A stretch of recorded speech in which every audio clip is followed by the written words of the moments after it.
So I actually work at one of the local retailers here in downtown DC. And when I went to work for this company, I didn't realize that they were unionized. And it was, at a particular time I was going through a divorce, and I was just looking for a steady job that was full time and pretty much had stable hours. So, and then at that time, I found out that the company I worked for, they were unionized, and UFCW was that company. And I didn't realize how much of a great benefit that was until later on, but it definitely was a job worth taking. So what union membership has meant for me is the freedom to go on vacation, freedom to be able to pick out what days I need to have off, freedom to have a pension. Also, too, it has allowed me to become involved with my an association with my coworkers. I'm actually the shop steward there. I wasn't when we first started. I was actually one person who was trying to figure out how to get out of the union because I couldn't afford to pay the dues. But at that particular time, I had had an accident and I had got hurt, and our rep was in the store, and I was like, how can I stop paying union dues? And instead of her taking that in a negative way, she actually explained to me what the union meant and what the union could do for me. So it has been a blessing in disguise. So I've always worked retail. It's just something that I have a passion for. It's like I said, it's not a job for me, it's a career. And at this stage of the game, getting ready to turn 55, I'm on the going out end versus the coming in end. But being with the union and having bargained, it just has let us have a voice. If it's something that we don't like, we have a contract and we can always argue the issue. And it's not about argument, it's really about the company us working with the company and the company working with us. A lot of times people get that wrong. But sometimes we don't see eye to eye, but it's okay because we vote on it. And it gives us the freedom to have a voice, and everybody should have a voice on the job. I want to say really early on, when I first came out with the union, which I've been with Macy's now, I'll be celebrating 14 years this month. So I've been in the union the whole time. I didn't get familiar though with Jobs to Justice probably about 7 years ago, and the union just invited me out. And I came out, and at the particular time, we were fighting Walmart. It was one of the many fights of Walmart. And it had to do with the issue where their warehouse, and they had the big fire, and a lot of people lost their lives. And so our local Walmart, which happens to be downtown, we were just fighting. We went down with Jobs to Justice, and it was like, hey, who wants to go serve the letter to the manager? And I was like, okay, I don't know, but okay, I'll do it. And so, we did that a couple of times, and that was actually my first organizing outreach that I ever did. So it was with Jobs for Justice. So, the people that were there, they were supportive. It was a real issue.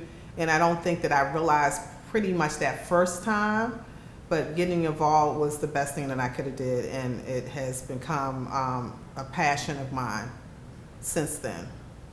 When I look back at the whole situation over the years, even though I just started with Macy's 14 years ago and came out with the union, actually I was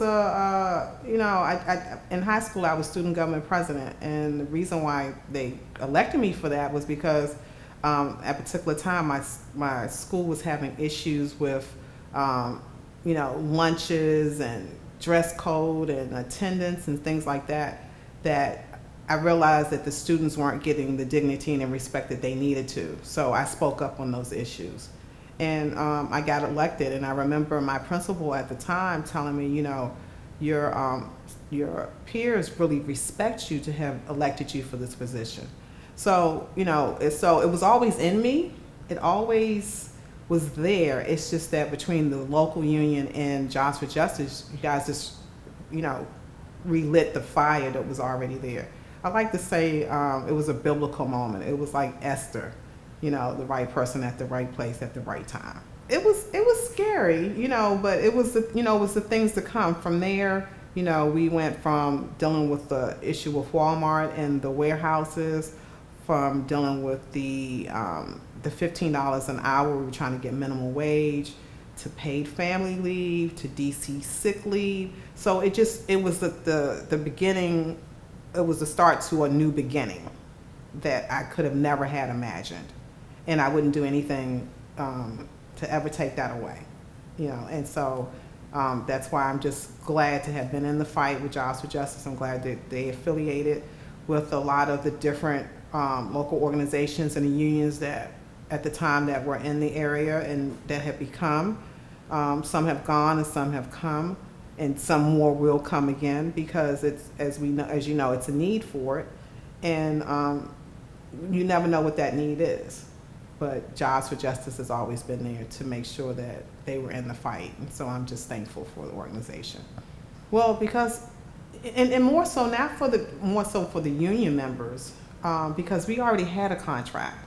So we had a contract where we actually have an individual voice, but we had to realize as a local that we had to go start fighting outside of the contract, because it was just things that you had the retailers or whoever, they weren't signing up for. So we had to go beyond that. And I feel like with Jobs for Justice, that's what you guys do. You kind of work outside of those spaces. And so it's just like we're on the same road, just different paths. And then we just came together and met. But with this whole thing with COVID and the pandemic, what it did was we were already ahead of the game because the work was done. You had the right people at the right time in the right places.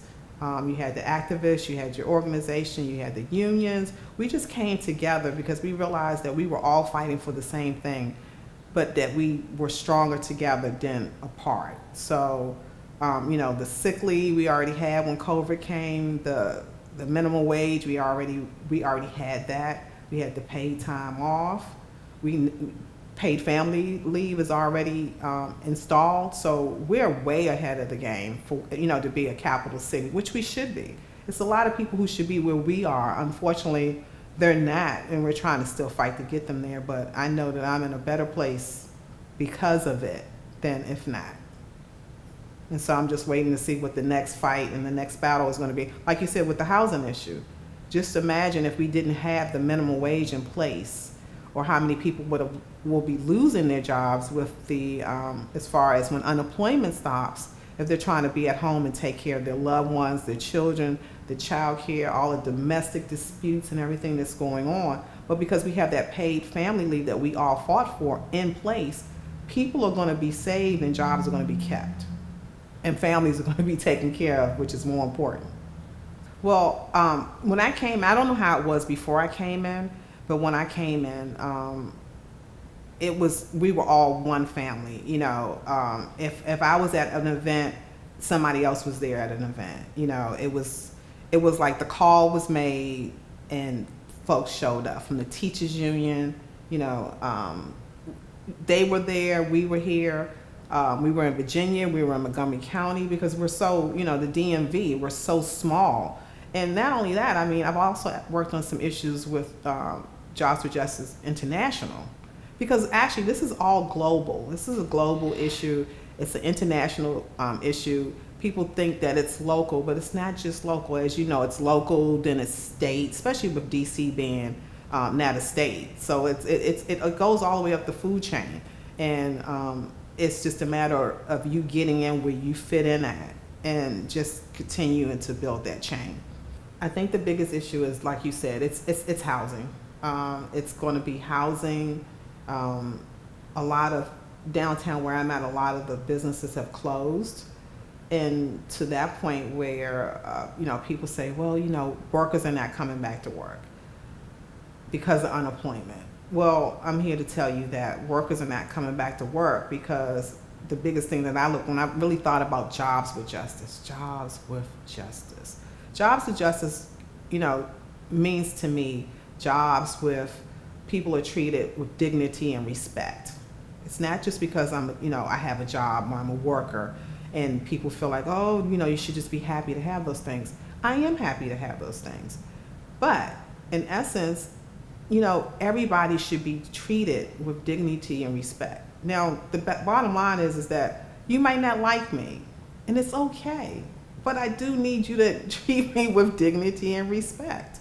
You know, when I come to work, I do a job. I don't care if it's the smallest thing, from sweeping the floors to sitting behind the desk and making calls. Dignity and respect. And so, you know, that's at the end of the day, that's all people want. So the reason why people are not coming back to work, because they feel like that the jobs that they had before this all started, they're realizing that they were crap. They were crappy jobs. And now they realize, oh, I thought that was just a job. I thought I was just a worker.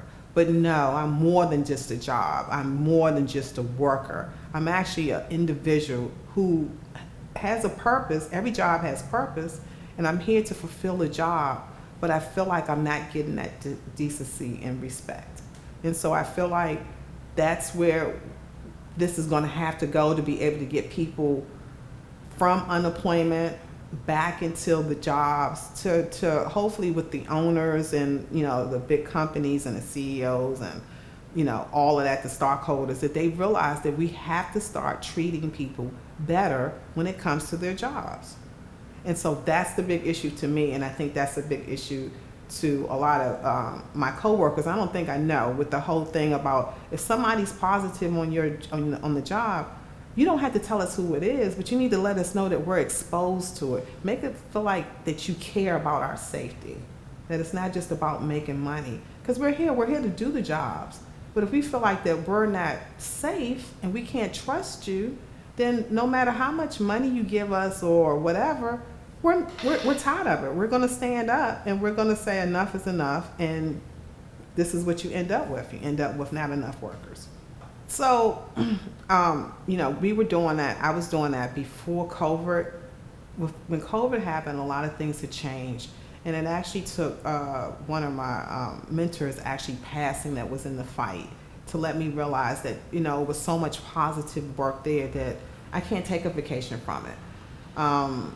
That I have to get back in the fight. It's different issues. Not only that, just like I have to pass the torch to other people and teach them and show them and get them motivated to what needs to be done. Because there's somebody out there, they just don't know it yet. You know, they just haven't been touched. They haven't heard the right word. The right thing hasn't started that same spark. So I'm looking forward to getting back out there with you guys, or whoever needs to get this fight done, so that that next person can come and sit in this chair and tell their story. You can do it. You can do it. You have the right people around you who will mentor you, guide you, support you, and show you the way, because that's what your purpose is. And you guys do it well. It's to want to be involved. And in order for you to want to be involved, you have to have a caring heart. You have to care. You know, because you can walk past things every day and be like, oh, well, I'm not picking that up. It doesn't involve me. But in essence, it does involve you. We don't realize we're all connected somehow, some form, some shape. And once you just start caring and having compassion for other people, then it will make you want to do something else. It's in us. You just have to, you have to find out what that is. From being an activist to being an organizer to being, a political person working on whatever that passion is. What bothers you? What bothers you at the end of the day? And if something is not bothering you right now, then that's something that you have to look at in yourself. And so those people I'm praying for, because we need them. We need everybody. Everybody was born with a purpose. Well, I feel like organizations like with Jobs for Justice and other ones, it's right now, it was a saying that was said to me from someone I worked with Jobs for Justice. And what he said to me was that, and of course this was a quote he got from someone else, but the quote is, nobody really cares how much you know until they know how much you care. And so right now, the big issue that's hurting, that you guys, we need to be out in front of the city council, is to say, where is my unemployment? Everybody's talking about, oh, well, workers are not coming to work because, unemployment. Do we really know how many people have not received unemployment? They still don't have it. So, we just celebrated our anniversary of being reopened in June, 1 year being open. I came back to work in July. The day I came back to work was the same day that I got my first unemployment check. So my first unemployment check was the day that I came back to work. So you have workers out there that are suffering, that still have not received their unemployment benefits. And for us to be so, where we are, I can call and report and my meter and pay my meter off my phone, and I can do this and I can do that. But DC isn't up to par with my unemployment check. That's unacceptable. So in order to get more people involved, you have to meet them where they are. They need their unemployment. Let's start with that. You have people who are, once the city, which the city is opening now, they're going to start removing things. You got people with PEPCO, bills need to be paid, which we already know PEPCO already has the money from the federal government, but that's a different issue for a different time. But they're demanding to be paid. We can't pay you if we don't have any money. And going back to work is not the issue of, that might be an issue in itself of going back to work, but that has nothing to do with the year that I have been off with no money. So physically, I need to get that taken care of. Well, I don't, thank God, but it needs to be taken care of so then mentally I can relax and then get my thoughts and my bills in order, then get my family in order. And then in essence, then I can say, okay, if this is happening to me, what else do I need to get? What else is happening? It's happened to me. And now I know, so what else can I get involved with? What else do you want me to go down to DC government and say, hey, you guys, what are we doing here? We can do better. We have to do better. We have to. Nope, I just want to say, I look forward to being here 20 more years with Jobs for Justice. And I thank you guys for all the work that you do.